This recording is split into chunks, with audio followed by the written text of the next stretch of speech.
Hello, everyone. Back on that roller coaster of emotions that we love so much. Yeah, got a lots to talk about. Cristiano is here. That's always a positive. Here we go. Another night, another podcast coming up. Hasta que no estás aquí dentro no sabes la grandeza de este equipo. Quero o Benfica intimidar o adversário. Quero o manto sagrado entrar com vocês em qualquer estádio e assustar-los, pá! É isso que eu quero!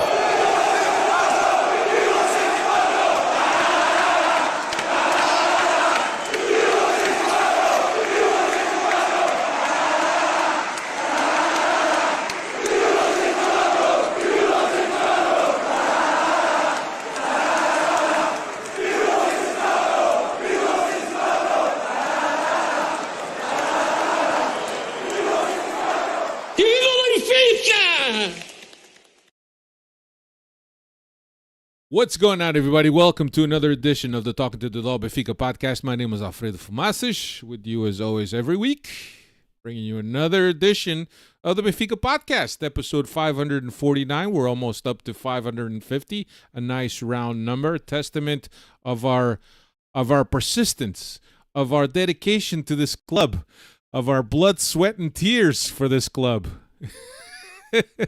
Of our stubbornness, of our madness.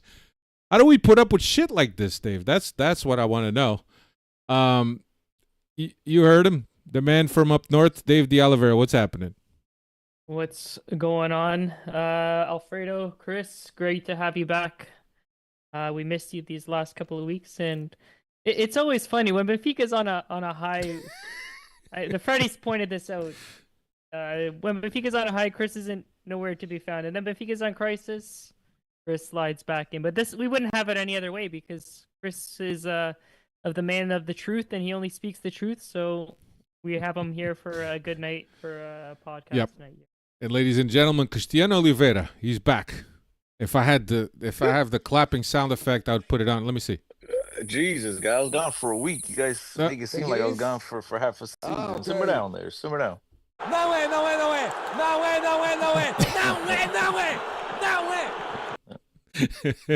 That's so much money. It's just been a week. So, Chris, how you been, man? It's been a bit, Chris. Bro, where do I even start, man? I was actually having a headache-free evening for first time in a long time. And then you remembered you had to come in. I was having a decent evening until just like you said, "Oh, we gotta go live," and I'm like, "Wait a minute, I'm having fun talking to you guys." And you're like, "Yeah, man, it's 9:36. We got," and then like the minute you said we gotta go live, I instantly started getting a headache right away. So Yeah. it is with great pride and great joy, despite my headache, that I'm here talking to you, gentlemen. The Freddies, hello, smash the like button as always.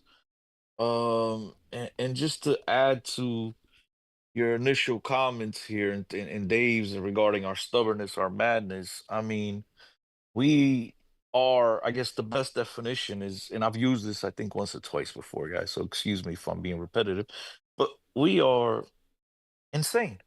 You know what I mean? Definition of insanity is doing the same shit over and over and over and over again and expecting a different result. And right now, this is, I can't come up with another word to better describe what we've been doing for 549 of these. You know what I'm saying? I mean, Facts. some have been fun. Let's be honest. Some have been fun. But unfortunately, man, over these 549, there's been a lot of trials and tribulations. There's been a lot of ups and downs. You're putting it We nice, had man. once- Trials and tribulations. when times have been great, they've been good. But unfortunately, it's been shadowed by more, put this politely because I know children are listening, merda, than the good stuff. You know what I'm saying? It's just I feel like this club is cursed. I don't know. And there's something I also wanted to get off my chest, guys. And I don't want to get blamed for any of this, but for those of you on Twitter, I'm sorry. For those of you listening to us live now or listening to us wherever you may be, hola, boa tarde, boa noite, bom dia, whatever it is, appreciate you listening once again to the Benfica podcast. But for those of you that wonder why maybe I'm not active, if you've ever wondered that, why I'm not active on Twitter during game days, is because I've started to study myself a little bit, right, guys? when I tweet about the game, when I'm like, ladies and gentlemen, today Benfica is gonna play exciting game, we wind up losing. So I stopped fucking tweeting. Tweet no more. I'm trying to stay away from it. I don't even. And then after the game, we lose, and it's like, now I don't even want to say nothing because I'm so furious. And to use a line from the great special one, Stubulens, Jose Mourinho, if I speak, I'm gonna get in trouble. So it's one of those. Just shut up. It's kind of like what I wish somebody at our club did on Sunday. Just be quiet because you're better off being quiet. If you just said nothing, you would have been a poet. Yeah, but I stopped being active. I stopped interacting, and it's not even the negativity, Alfredo. It's just I'm like hoping that, like, not hoping, but like just the shit that we go through, right? Like, are they losing because I'm tweeting? That's the type of shit that goes through my head. Like, I'm willing to do anything to get this club on the winning side. But yeah, it's just You know what? That's it's good happened be to me. back, guys. That's happened to me, Chris. That's happened to me. I get all excited about the game. I pick up the phone. I start tweeting before the game. I put the lineup. Put my initial thoughts on the lineup. I start writing down moments, and then the freaking derailment of the train crash, and then by the second half, I'm nowhere to be found. There's no tweets. There's nothing whatsoever. And then at the end of the game, Benfica lost or Benfica tied, and that's it. But it's a shame. It's a shame. But anyway, let's get things going. And you already said hello to the Freddies and told the Freddies to smash the like button.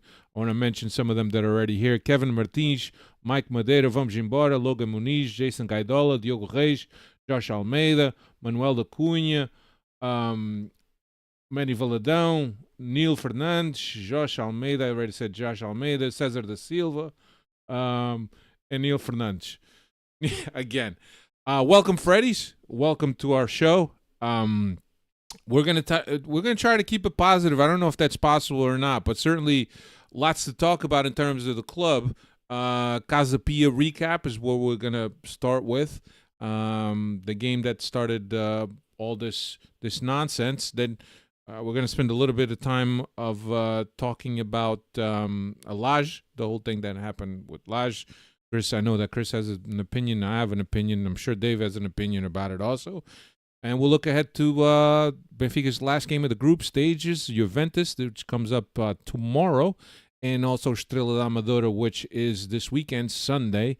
And then Benfica will be back in action domestically. So let's get right into the Casa Pia game. Benfica traveled to Rio Maior, which is Casa Pia's home stadium. As you guys know, Casa Pia is a Lisbon team, but they play in Rio Maior, which is a little bit north of Lisbon. And Benfica lined up with Trubin, Ba, Silva, Otamendi, and Carreras, Tino, Kokshu, and Barreiro, Di Maria, Cabral, and Artur Koglu. Okay? So far, so good. Some rotation here. Sheldrup, who has been hot, did not play, was on the bench. Pavlidis, who scored a hat trick against Barcelona, which we all know he could use a little bit confidence, was also on the bench. What else? Araújo didn't play. Ba was in goal. Di Maria was back in. Di Maria was back in. Artur Koglu back in, and Cabral was in as a thank you for what he's done for his last start at Benfica. But see, I'm not. You guys are laughing. I'm not laughing. I'm serious. It was like kind of merci beaucoup. It's farewell. For what you've done. Yeah, gracias. Like caralho. But things didn't work out well. No, it's one of those things that, look, we all clamor about rotation and keep the squad fresh, obviously, and look, you can't have your cake and eat it, right? But Sheldrup is hot, Pavlidis is hot.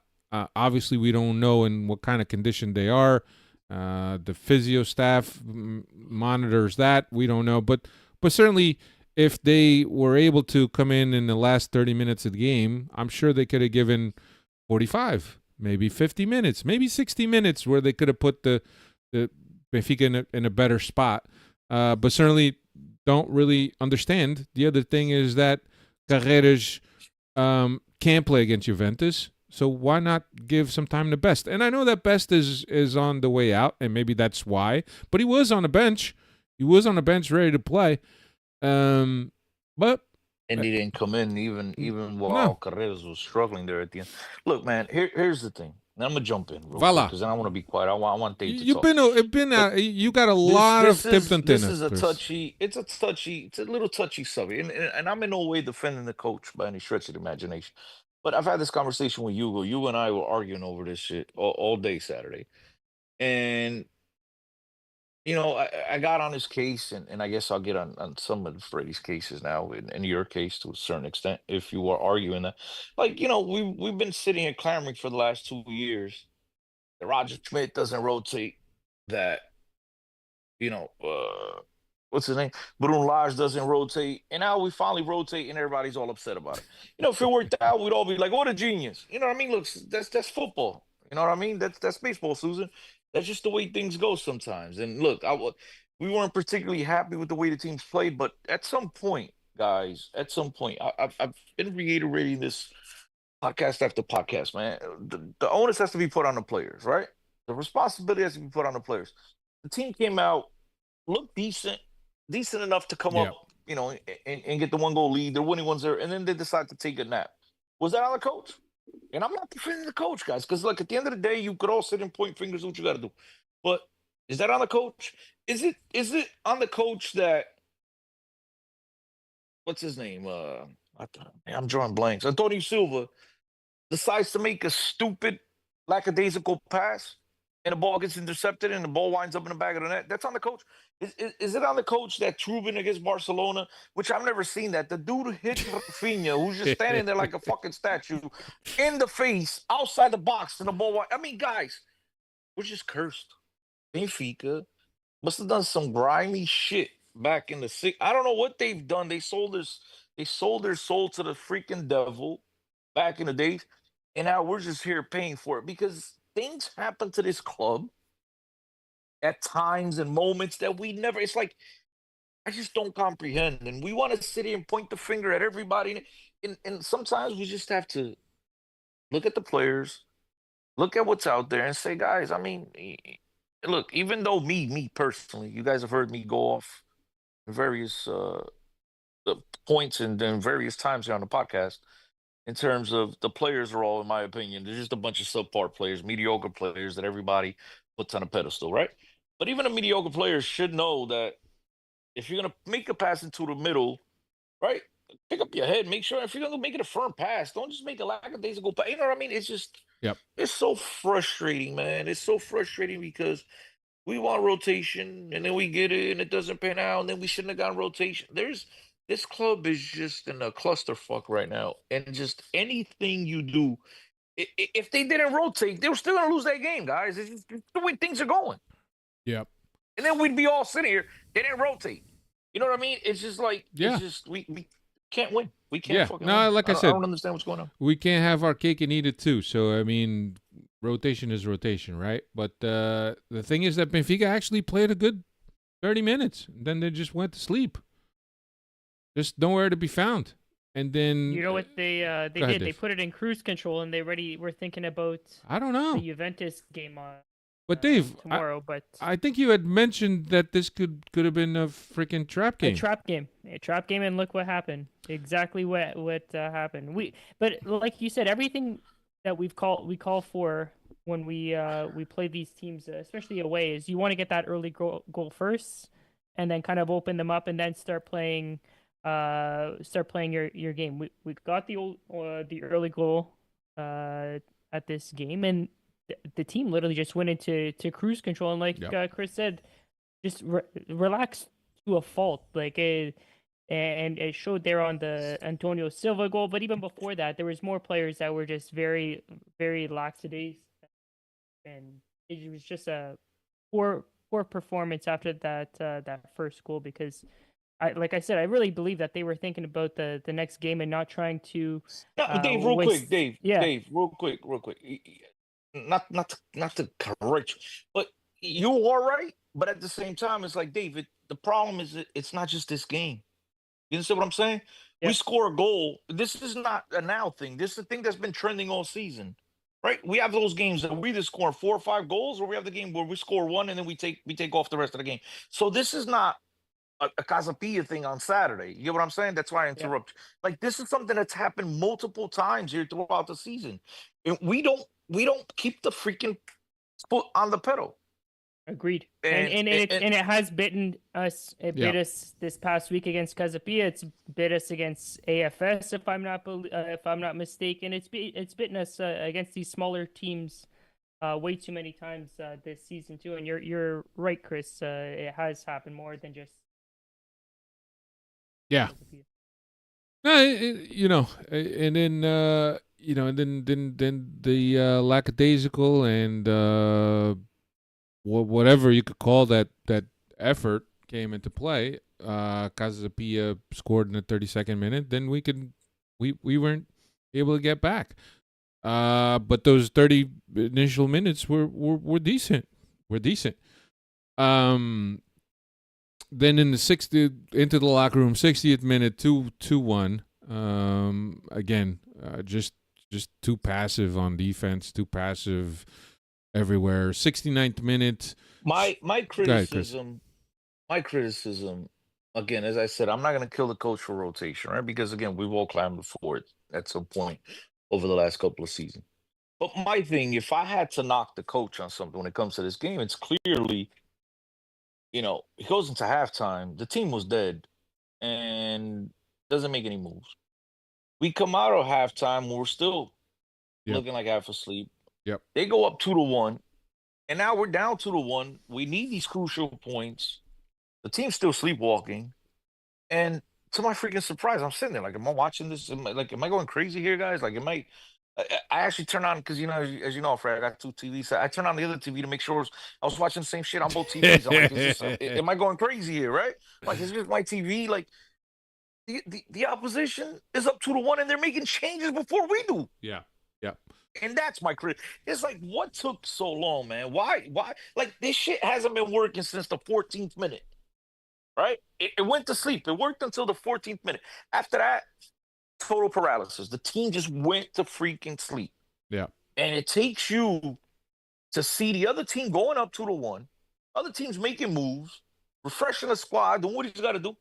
And you still don't think it's the right time to make moves? Come on, bro.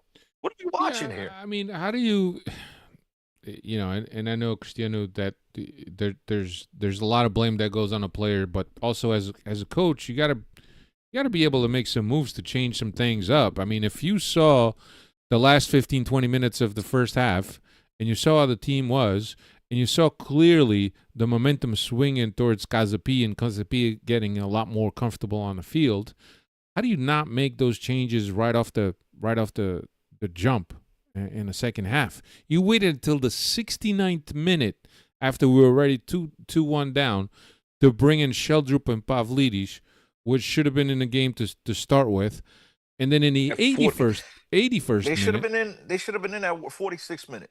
Yeah. In the 81st First minute of minute, the second half, halftime subs. 81st minute, Manu, Auschnitz, and Amdouni came in for Barreiro, Di Maria, and Cabral. 81st minute. And then you're balanced. You're trying to claw a goal back, and you expose yourself in the back, and in the extra time, you suffer the third one. It was easy to see. But it's just one of those. It's just one of those games where he's like, what is everybody thinking? I mean, the coach can't read a game. The players are like, put it in cruise control, and then they can't even react to what's going on. It's just, it's like it's Roger Schmidt all over again. It's a shame. There's no urgency. There's no urgency in that. Nothing. Even after you go down 2-1, it was just still like doo-doo. It's just what is going on? I don't know. It's frustrating at times. You're just at a loss for words because you can come here on the podcast, you, I, Dave, and there's other fantastic Benfica podcasts throughout different parts of the world, and we could all come here and talk poetically about Benfica and come up with these great lines, and none of that shit matters, man. Because you watch this team play, they're just like, I mean, Bruno Lage showed more passion around 30 fans or whatever it was in some garage than what this club is seeing. I mean, like, somebody needs to get kicked in the ass. There's messages that need to be sent. You're playing like dog shit. Make the changes at the half. Meus amigos, vem que estar aqui, tá? Quem não quer, tchau, Laura. That's it. Simple as that. Yeah. But no, it's just like we're good. There's complacency in the room. We're good. We're cool. Hey, there's no consequences. Tomorrow I'm playing again. You know what I'm saying? Yeah. It's just Just oh my too God. many errors, Look- and the team is not competent. But then, like, we're already here, January 28th, 2025. I feel like we have this conversation every year around this time. Doesn't matter who's the coach, Bruno Lage, Roger Schmidt, Zouge, who else am I missing? But so Verissimo. when Verissimo, like, when are we Stop, gonna? stop. There was no when- excuses for these. That dude was just poor. It is Stop. what it is with that guy. But like, it seems like we're always pointing the fingers at the coaches to get these players in line. But I like, there's got to be a something going on behind the scenes that's preventing these coaches to get things in order here. Like, when are we going to start pointing the fingers up? I mean, we can point them at the players. There's multiple blame to go around, but fuck, how many times we got to repeat this story where it's okay, we got to get rid of this coach now. We got to get. I think it's got to start from the top and work its way down, because we've seen this play out time and time again. Yeah. That's the white elephant in the room that nobody wants to talk about. We know. Yeah. I mean, we know that it starts up top. Leadership trickles down. Yep. Whether you're in favor of current presidents or not, at the end of the day, when you have so many changes in terms of the leadership and the coaching of this team, and it's just status quo, it keeps reverting back to the same shit. Yeah. It's, we have to look at ourselves in the mirror. It's time that we say, maybe there's something I'm doing that's wrong, and maybe those people need to take a hard look at themselves in the mirror. Look, Yep. there was something I was gonna say regarding that, but what the fuck was I gonna say? Mike, yeah, keep talking, because you guys I had something to say. You guys made me lose my with this. No, it's it's But going back to like it's listen, change the coaches, change all you want. Shit ain't changed. I don't know what it is that's holding them back. I honestly can't tell you. It's something that this guy's doing, that guy's doing, that's holding them back. At the end of the day, I think it's a combination of leadership, coaching, players. These guys just aren't good enough. Let's just call it what it is. And the big difference between this year and even last year, to a certain extent, right, is I often came on this podcast and it became a fashionable thing, because everybody, even in the big TV stations in Portugal, people started picking it up, which was the individual performances, the individual brilliance by two players, which was Rafa and Di Maria, that was saving Benfica's ass and keeping them alive. And this year, you lost Rafa, you brought in Pavlidis, you brought in Artur Kuglu. Artur Kuglu, his individual brilliance at the beginning of the season when he was scoring goals reminds you, like Vaquero said, reminds you a lot of Manolito, if you guys remember him. Benfica signed him from Benfica B. Oh, no, whatever, Nolito, Manolito, whatever. It all sounds like where he came in and scoring goals every single game, and so that was hiding a lot of the flaws, and unfortunately, those guys aren't the players we expected. They faded, and Di Maria is a year older, and so yeah. we're the difference makers. We're the guys that are going to carry this team. They're going to say, "Look, get on my back. Going to take us to the promised land." There just aren't any. I know Chaldrup did it for 4 games. He looked good, and some have confidence, some don't. Whatever. Regardless, the point is, look, he still needs to. 20 years old. Consistently, exactly. He still needs to consistently do it a little bit more. And I'm not saying he can't, right? But at the end of the day, you don't have anybody that's going to desequilibrar. You're not going to have anybody that's going to put the other team off balance. The other team just sit back and is like, all right, give it to Koksu. He's going to touch it to the side. He gives it to Austin. He's going to touch it back to the side. It's just, but there's nobody taking anybody on. There's nobody putting pressure, with the exception of Chaldrup. There's nobody that's going on top of the defense, forcing mistake.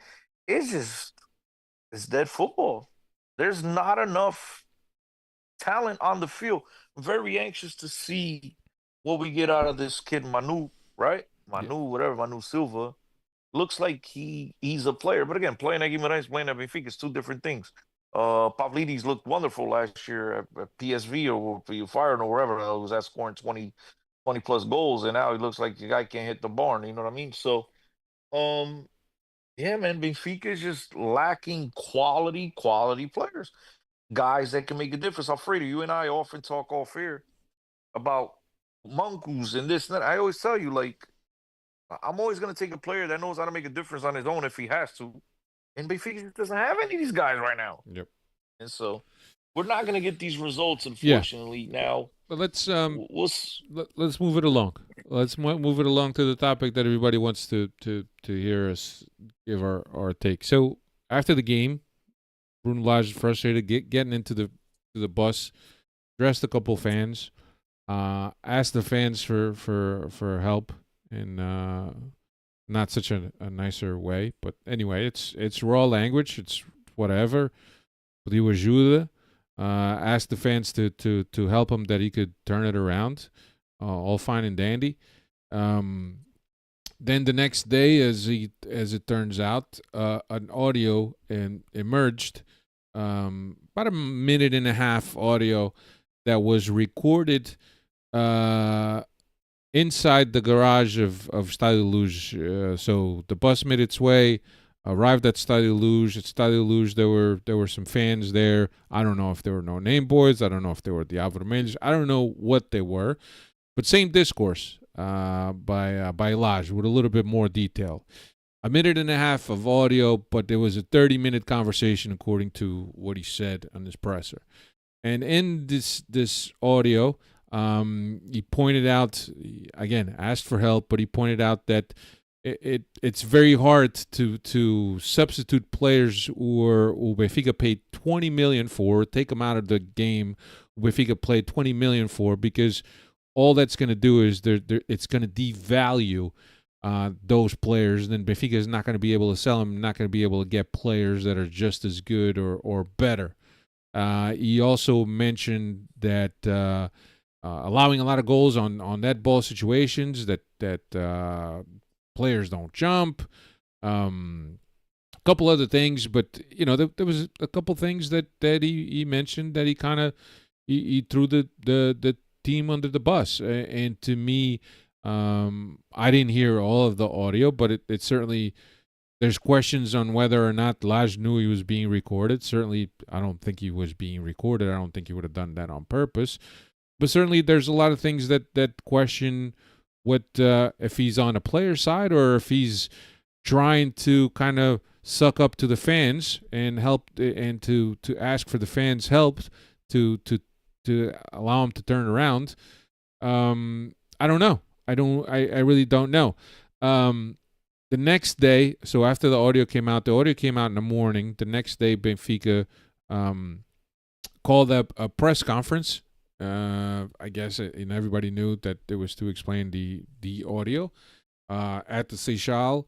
I don't know if everybody knew. There was a lot of people anticipating or asking the question, is he going to resign? I mean, I don't think everybody knew. So, yeah. True. There's a lot of questions going So, in come in first, I believe, Rui Costa. Lage came in behind him, Lourenço Coelho, and then Braz. Rui Pedro Braz. And then Ricardo Lem sat side by side. You're right. So Rui Costa, Braz, and Lourenço Coelho sat in the front row. Ricardo Lemos, who is the press director or the press officer, sat and at the table like he usually does with Lage. So one of the things that Lage said from very early on when he was questioned was that all of the criticism that he had hurled at the players in terms of not jumping, in terms of not putting three passes together, he said that the players already knew that. And if the players knew that, right? And if the question was really, is there a rift in the locker room as he lost the locker room?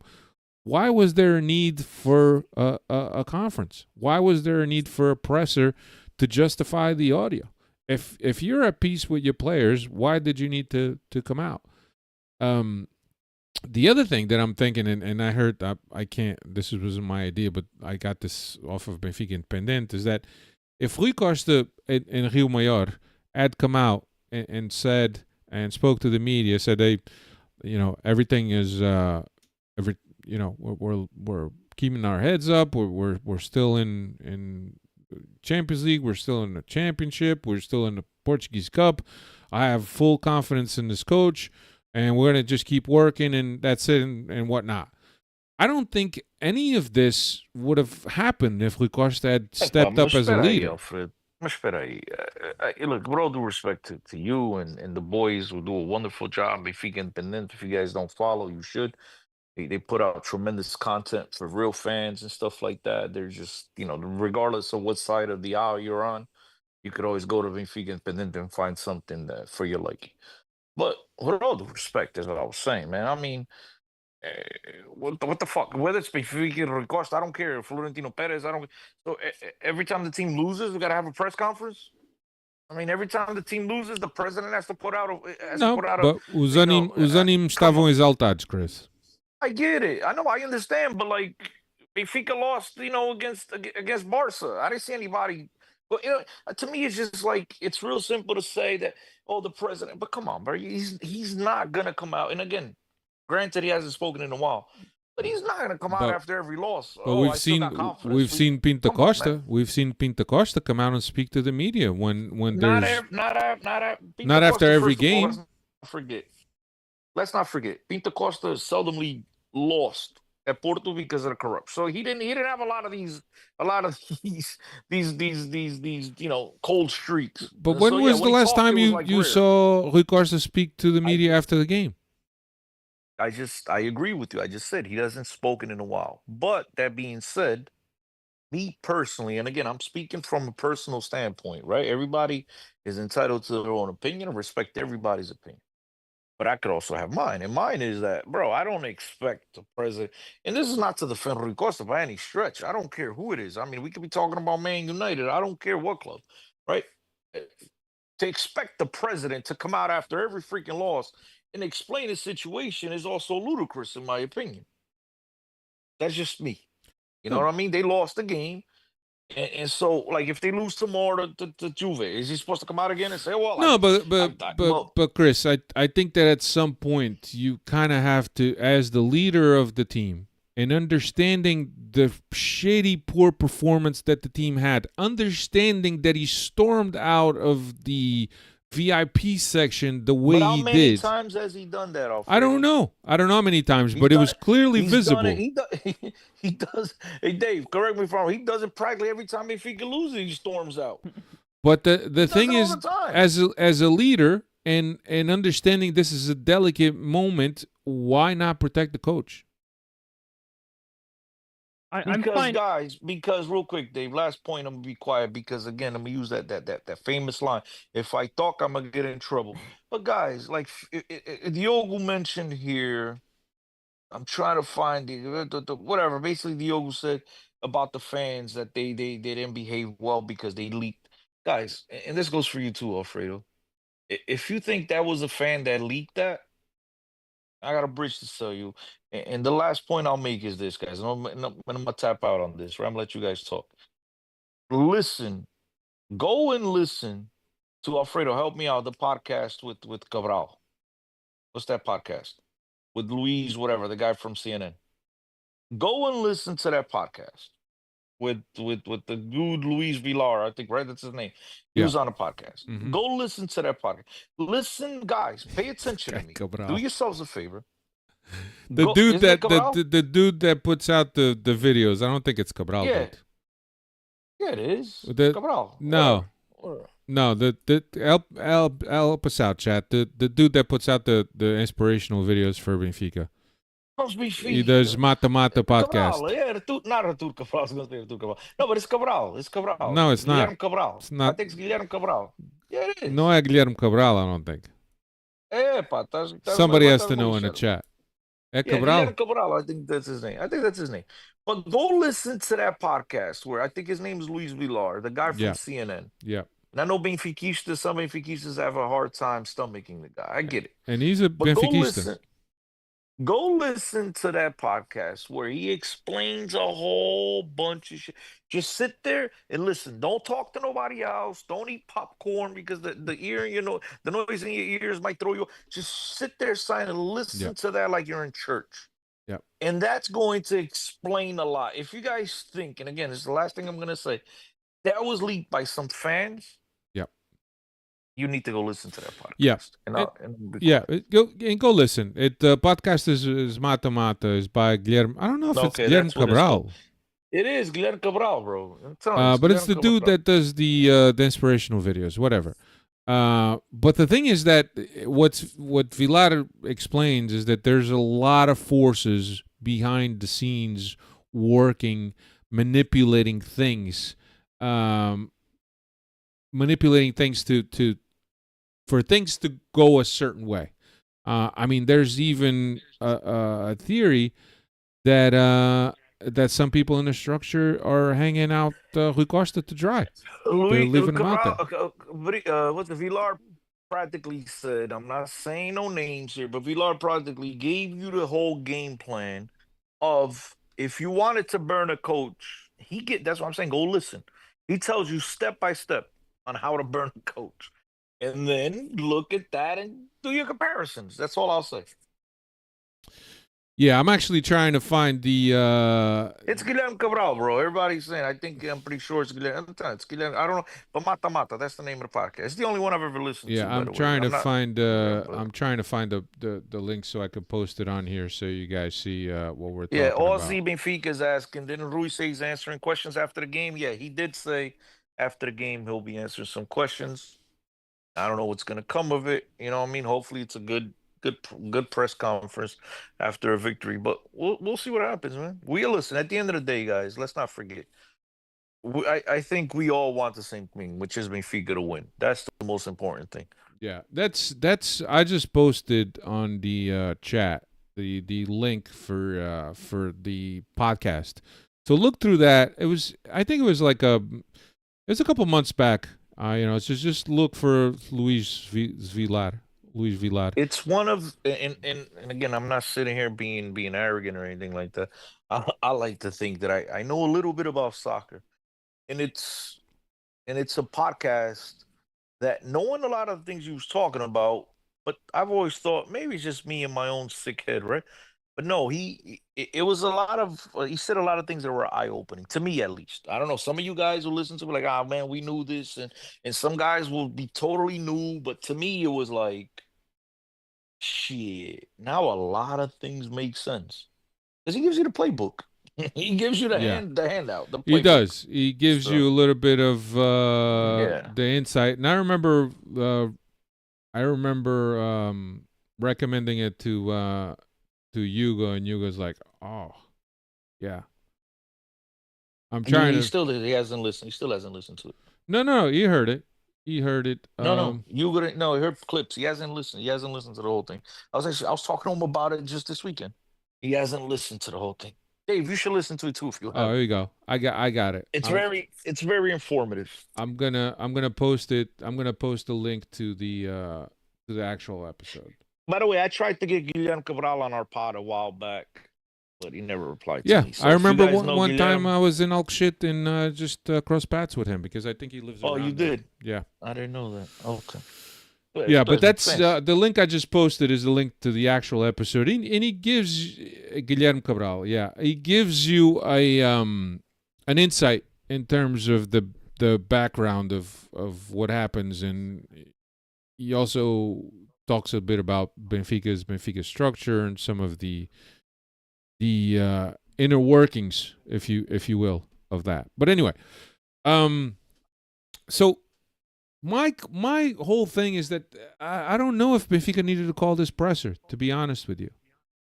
I don't know how you feel, Dave. I want to get your take on this whole thing and how you feel about it. Yeah, I feel like I agree with you with if there was nothing that changed from what Bruno Lage said in that audio, and he took he kind of was trying to speak out of both sides of his mouth. If you're trying to think, if you're looking back at it, standing by what he said, but also trying to put a twist on it so that it tries to make it seem like there's not a rift between the players. There's not a rift between him and Rui Costa.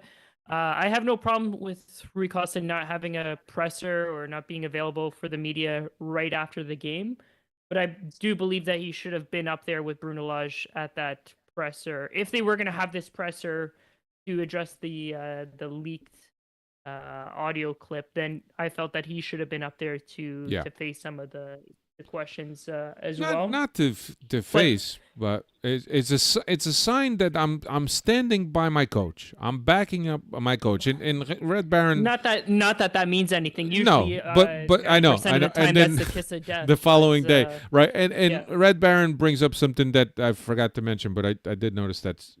I think there was images of Rui Costa tearing up into Lage in front of the players, or as they were in a tunnel or something. I also heard that. I didn't see it, but I heard about that. But I don't know. Chris, presser necessary or not? And how did you think that Lage did? In my opinion, I think they should have just let it ride out. And after tomorrow's game, win or lose, it would have been obviously win. It would have been a dead subject.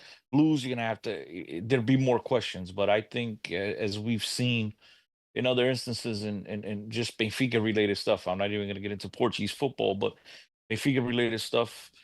Time hides a lot of things, and time makes people forget about a lot of things. I think this would have been one of those subjects that if Benfica comes out with a good performance, it wouldn't be getting the attention it got now. I think it's gotten a lot more attention because there was a press conference called. Yeah. Apparent reason. Yeah. I think again, why it would have gotten it done. And my thing is that if the players, if the audio is meant to be interpreted as Lage is throwing the players under the bus, right? But he clearly states the players already knew about it. Why come and defend the audio?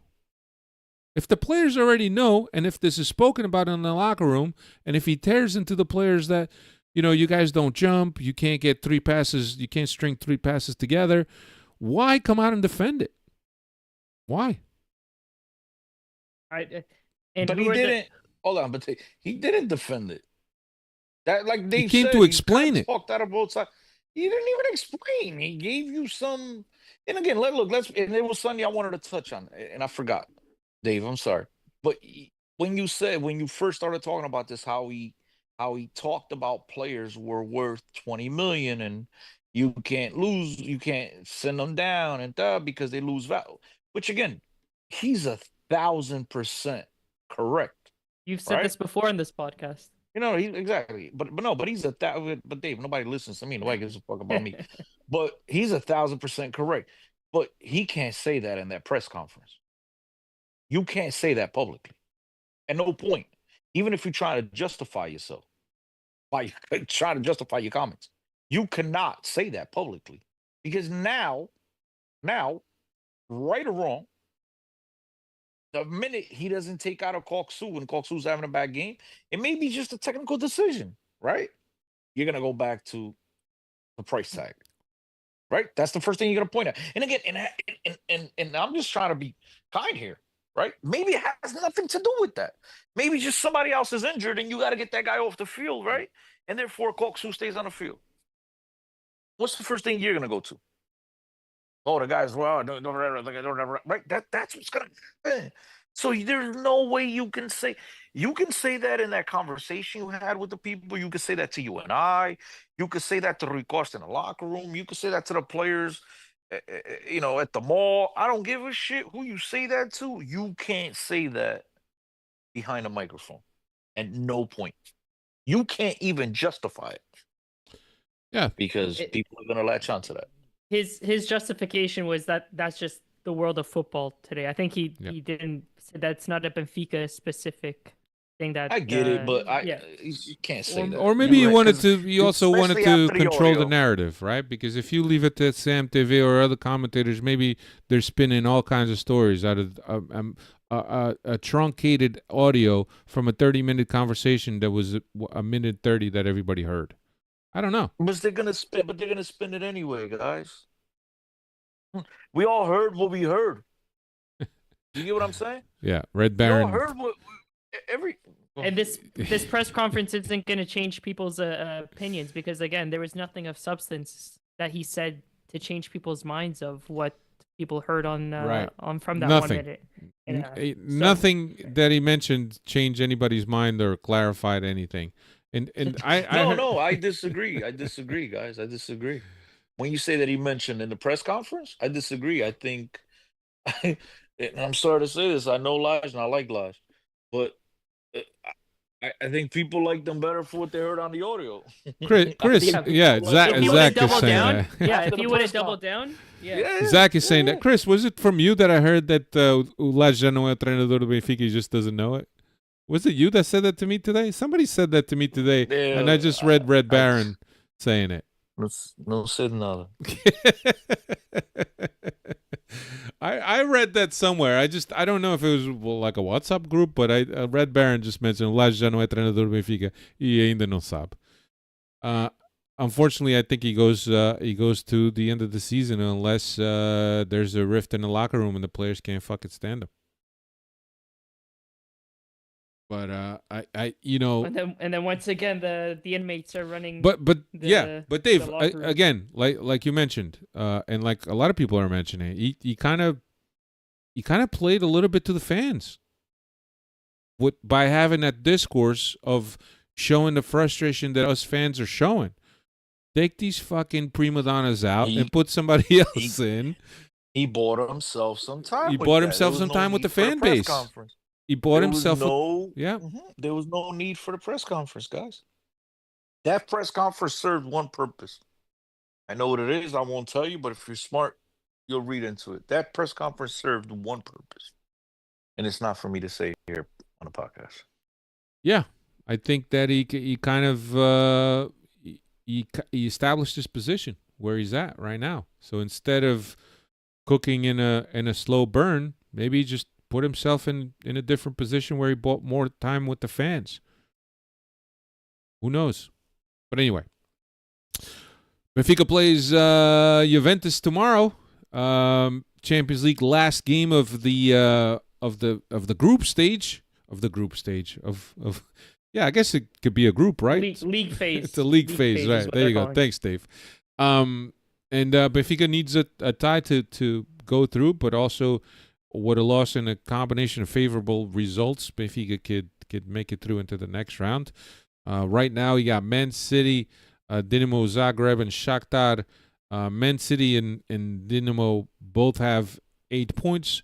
So with the win, they would surpass Benfica. They would push Benfica down. A little bit similar to when you're watching Formula One qualifying, right? And then you got Shakhtar with 7 points, but they're on a -6 goal differential. That means that they would have to score 8 goals, or Benfica allow goals and they score some more goals. I don't know. But you know, we've been a bit fortunate in Turin, Dave. We have recent history and history overall. 6 wins, 1 draw, 1 defeat historically, but recent history in Turin, 2-1 victory in September of 2022, and the 0-0 draw in the semifinals of the Europa League back in 2014. So one of these bigger European clubs where we have a favorable historical matchup going into this game here. Yeah. Chris, what are you feeling on this game, man? Are you even excited about the game, or are you encouraged about the game, or what do you think? Of course, I'm excited, man. Even when I know I'm going into a car crash, I'm excited. It's Benfica. I mean, we all talk shit. We all voice our frustrations, right? We air it out wherever we can, but we all anxiously await the next Benfica game because we're sick. We're fans, and it's the next game that's gonna turn shit around. And so of course I'm anxious. I'm anxious for. I think Benfica. I think they'll get a 1-1 draw out of this game.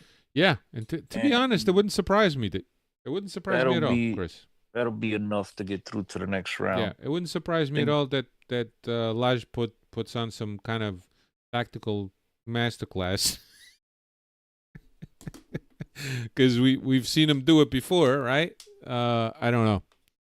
hey, look, and we could all sit here, right? And again, as much as we all love to knock coaches, and I'm number one at it, right?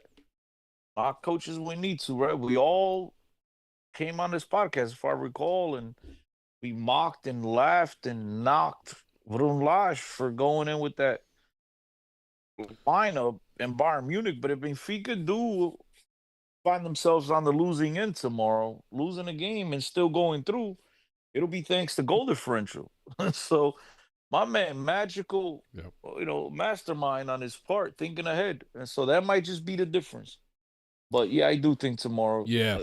we find a way to get a draw. Yeah, I think so too. Worst case scenario, you get a draw. I don't think you come out of Turin with a loss. To be honest with you, that's how I'm feeling too. Because that's just what Benfica's about, right? Josh Almeida said, "Can't wait to circle back next week if we get the win. Back to rainbows and butterflies." Just us. Our only saving grace is that this Juve is still not the Juve of old. They're Right. just struggling too in Serie A, so they're not coming in hot into this matchup. So I think that's our only saving grace. I don't think there's going to be opportunities to score goals like there were against Barcelona. I think Juventus is going to be tight defensively, but I think it's going to be a low-scoring game. If not a 0-0 draw, a 1-1. Yeah. draw. And I'll make a prediction real quick, another prediction along with the 1-1 result, which is I predict Manu Silva starts tomorrow. I do too. And Auschwitz plays on the left. I don't know if Best is still here. He might still play.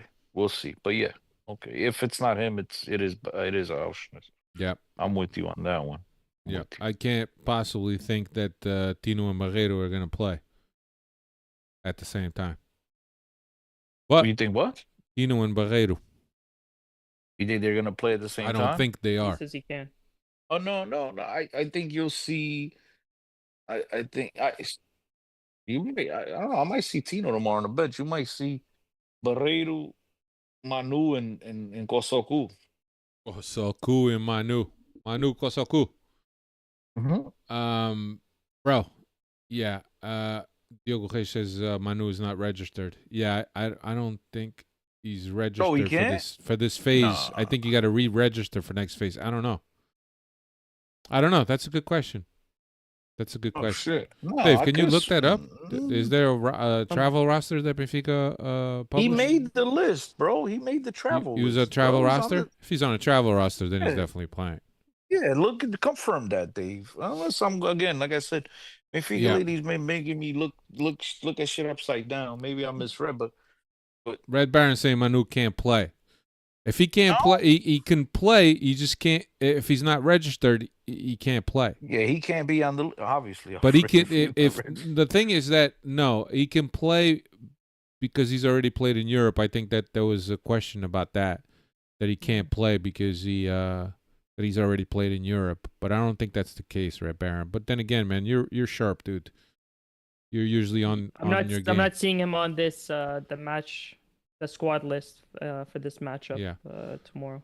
So. Yeah, but you get Did that. you see the traveling? You got that from the Benfica site, Dave? I got that from the UEFA Champions League. Ah, site. man, não vais aí, caralho. Check the I'm trying to find it. The team that traveled, they named like you got João Fonseca, 18-year-old center back traveled. Yeah, I'm And sure I could've sworn I saw- Bajrami traveled also. And Prestiani traveled also. Cristiani traveled as well. Yes. Yes. Yes. Let's see. I could have sworn I saw Noticias. Manu. That's why I'm saying. Unless I'm just. Tô maluco, man. Tô maluco. It's possible, bro. Possible that he traveled. Estás maluco. Umas dessas coisas aí. Yeah, I'm just trying. Right away. Diogo wasn't Diogo in the chat, right? That Lage was talking to. Maybe he's the one that leaked it. But anyway, up next for Benfica is also this weekend, Estrela da Amadora. Benfica plays 3:30 on Sunday against Estrela da Amadora. I know that Dave's busy looking it up, but we've already hammered Estrela da Amadora for the Portuguese Cup. What was it, 7-something? 7-0, and then the 1-0 victory at the beginning of the season. Historically, 33 wins, 6 draws, 2 defeats. 9 wins, 1 draw in our last 10 against them. This season, they're currently in 16th with 17 points from 4 wins, 5 draws, 10 defeats, and not coming in on the best of form. 1 win, 2 draws, and 2 defeats coming into this match. Yeah, By Nelson. the way, to clear it up, Manu did not travel. Yeah, Nelson is saying Manu, he's not you could play Struven, Samuel, Manu, Samuel, André Gomes, Manu, Ba, Leandro Santos, Tomás Araújo, António Silva, Otamendi, Bajrami, João Fonseca, and Nicholas Best, Rego, João Rego, Florentino, Nuno Félix, Leandro Barreiro, Orkun, Kosoku, Arsens, Roheiser, Prestiani, Di Maria, Ortogoulos, Shaldrup, Amdouni, Pavlidis. I don't know why. Yeah, he can't. He could play the next round because the registration opens again, but not this round. Yep. Nelson Lucinda is saying that, which I believe that to be true, and also Red Baron confirms it.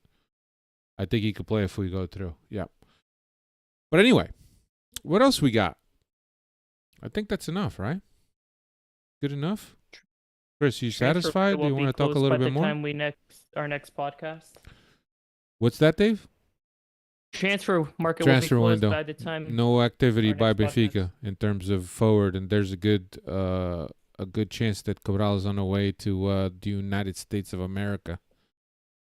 Mm-hmm. Atlanta United. Yep. So with no replacement coming in. No replacement. No replacement.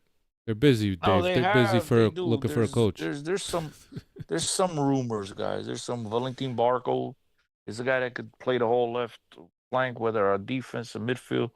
Apparently Benfica's in negotiations with Brighton Albion over him. That's the guy I initially wanted from Boca Juniors last year to replace Grimaldo. They didn't. He hasn't exactly lit up the EPL on fire, so they're willing to let him move along. And then there's a couple of strikers. There's Spendi, whatever, from Siena. I think Siena and Serie B. There's a couple other guys that are rumors. So I do believe, though, guys, if Cabral leaves, which I was told yesterday that Cabral has accepted to finally move. Initially, Benfica and United had agreed to a deal, but Cabral wasn't sold on coming to the MLS. But Atlanta United have upped their offer to the player and offered him more money, and now he's willing to accept the move. And with that said, I do believe if Cabral does leave, which we all anticipate he will, there will be a striker brought into the roster. Red Baron saying Barco and a striker from Genk. That's the rumor. That's a Twitter rumor. Yeah, Del Tasca is saying we're going to buy another flop on the last day of the window. Wouldn't surprise me. Who else can we get from PSG that's hurt? A flop. That's what I was going to say. A flop's better than an injury-prone player. So. Yep. But he still play. Yeah, that's all we got for you, Chris. Always good to have you back, man. That's it, Dave. Good. We good? Diogo trying to throw a jab. I'm sad Chris doesn't know such basic rules. I know the rules. I just don't know when they open, when they close. That's it. In our defense too, this is the first year with this. Usually Champions League is done in December and it doesn't start up till February. It's kind of stupid that you can't register any players because you still have 2 games in January that you have to complete the league phase. So that's kind of stupid that you can't add anybody for these last 2 crucial matches. Yeah, but usually they split it up at stages with registration, Dave. Usually they open it up. Yeah, but usually when the previous group stage, it would be December would be the end of group stages. Then the market opens up in January, and then you can register for February. All right, fellas. You got 2 games here that you should be able to register these players for. Let's get out of here. Our time for Pema Media is coming to an end. Everybody, it was good seeing you. See you again next week. Later.